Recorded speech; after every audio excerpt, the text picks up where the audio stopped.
Եթե այս մարդը վերարտադրվեց հունիսի 7-ին ընտրությունների արդյունքում Աստված ջանի իհարկե Հայաստանին սպասում է սարսափելի մեծ արհավիրքներ։ Սարսափել, ես ուղղակի չեմ ուզում նկարագրեմ, թե սա մարդիկ ուղղակի չեն տեսել, բայց չեն պատկերացնում, որովհետև սա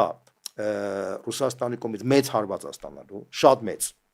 շատ մեծ գազի գինը ընդամենը 3-4 անգամ որ գինը բարձրացավ Հայաստանի տնտեսությունը պարզապես կկանգնի ստե ոչ թե կենսամագարտակի կիշնիկան պրոստը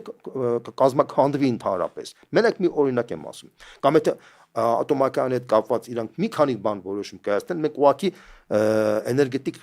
այնպեսի ճգնաժամի մեջ կհայտնվենք որը 90-ական թվականները մեր համար երազանք կլինի որովհետև այսօրվա դրությամբ սպառման ծավալները շատ ավելի մեծացել են էկոնոմիկայի մեջ եւ մարդիկ էլ հոգեբանորեն պատրաստ չեն օրը մի ժամ լույս ունենան, ինչպես որ Կուբայում է այսօր բادرությամբ դուք հասկանում եք, չէ՞, ինչ նախնդիրը։ Մարդիկ լավ չեն հասկանում։ Եվ այստեղ փաստացի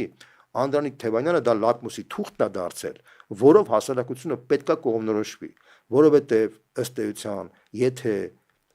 հասարակության այն տատանվող զանգվածը չհասկանա, որ սա սիգնալ է իր համար, ինքը շատ ծանր վիճակի մեջ հայտնվելու եւ ընդհանրապես այս ժողովրդի համար գոյաբանական խնդիր առաջ գալու։